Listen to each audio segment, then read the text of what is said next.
more damning news is coming out. Apparently, all the high-end executives sold just weeks before the collapse. You know, that's why Robert Kiyosaki has been saying, you know, buy Bitcoin. More fake money to invade the sick economy. Fake money meaning money that will be printed, right? Because there's no other way to I don't know, the money's not coming from, you know, anywhere. It's coming from a money printer, right? So this is the reason why I think Bitcoin is obviously doing better today than last week, right?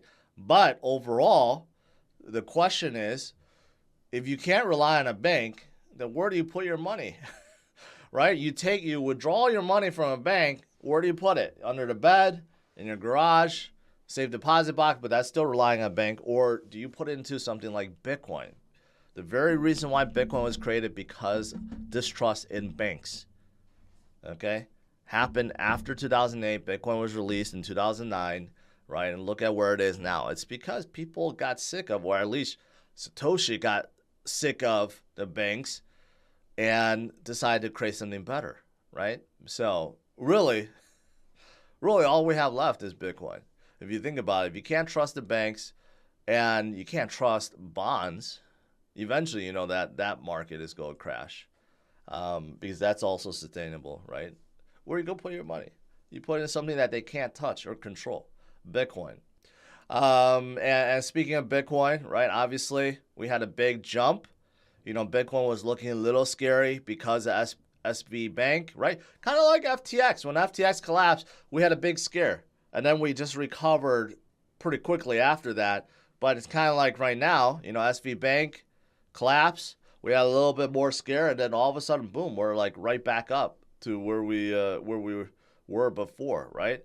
Bitcoin is the way, right? And it's still moving on track just like before. I'm not going to go too much into the fractal stuff today, but overall, Bitcoin has been doing its thing despite the macro conditions and despite all the shenanigans that has been happening over the last 12, 13 years, right? And it's still moving forward. In fact, now it's looking like a spot Bitcoin ETF is around the corner that the SEC, Gary Gensler, will be losing for sure. Because some of the requirements the SEC stated that needed to be met in order for a Bitcoin spot ETF to be approved were deemed by the judge ridiculous. Ridiculous. Like one of the things I read in here was about how SEC asked Grayscale to prove that a spot Bitcoin ETF will not manipulate futures prices. Because, of course, there's future Bitcoin ETFs already. And the judge is like, why does Grayscale need to prove that? What does that have to do with it, right? That has nothing to do with what SEC claims, which is there's a lot of manipulation in the Bitcoin world, but it's already happening right now, even with the futures Bitcoin ETF. I mean, so there's a lot of little things like that that just doesn't make a whole lot of sense. So this will be good, very good, if we get SEC, first of all, to lose, and second of all, we do get a Bitcoin spot ETF coming, right? That will bring billions upon billions to possibly trillions, you know, coming in, right? That would be very positive, and that is imminent. And any loss by Gary is a win, right, overall, and that's what we want to see. But, you know, in the meantime, know that Bitcoin is still doing its thing.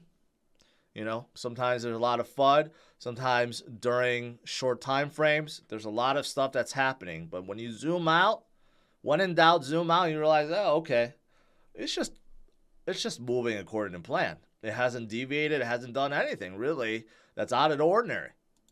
In fact, you know, a lot of traders are looking at a lot of these crossovers. Here's one, the 20 moving above the 50 weekly moving average. And the last time that happened, back in 2016, that's when Bitcoin went from $150 all the way up to $20,000. That's a big amount, right? And guess what happened? Yeah, the 20 weekly moving average just moved above the 50. So again, Bitcoin is just moving to plan. And of course, you look at the fundamentals like this, exchanges, you look at reserves on the exchanges, down, down, down, and more down, right? It's happening. It's happening. And gentle reminder of how FOMO works. When Bitcoin was at 60,000, everyone was jumping in, right? Everyone wanted to get in. But when Bitcoin was at 17,000 or 15,000 or 16,000 or 20,000, right? It seems like there's no line. Why is that, right? Don't fall for FOMO. How you build wealth is by buying low and selling high, not the opposite, not what most people do. Most people FOMO in when there's peak hysteria, right? But most people don't get in when it's down and scary and no one's paying attention. That's when you're supposed to get in. But hopefully this whole SV Bank thing is making people pay attention. And hopefully inflation, which I've been talking about for over a year, is making people pay attention to Bitcoin, right? Because Bitcoin was created to withstand or to go opposite or to help people opt out of everything that's going on. Now the Fed has to be like, okay, we can't keep going at the same pace as we did before. We need to slow it down. That is why now you have, look at this. Well, now you have a small chance of 13.6% that there will not be any rate hikes. And 86% thinking they're 25 basis points. But what's funny is just like 10 minutes ago, it was like 55% chance that there was going to be no rate hike. But I did say on Friday, I think there's a small chance, unlikely, but there's a small chance. And now it's more aligned with that. So now 50 basis points is off the table. So that's the good thing, right? It was leaning like it was going to be 50 basis points for sure. Now it's completely out of the picture.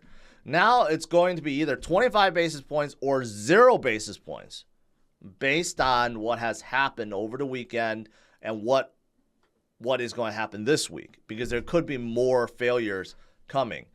There is still another emergency meeting today that's happening. It's a closed board emergency meeting where not just, Powell, but all the board governors are going to get together and talk about what's happening right now, right? Obviously, a lot of things happened over the weekend. This new Fed facility loan program, which really doesn't make any sense, and it's just going to make inflation worse. But that happened, and who knows what else they're going to discuss. Probably what's going to happen next week.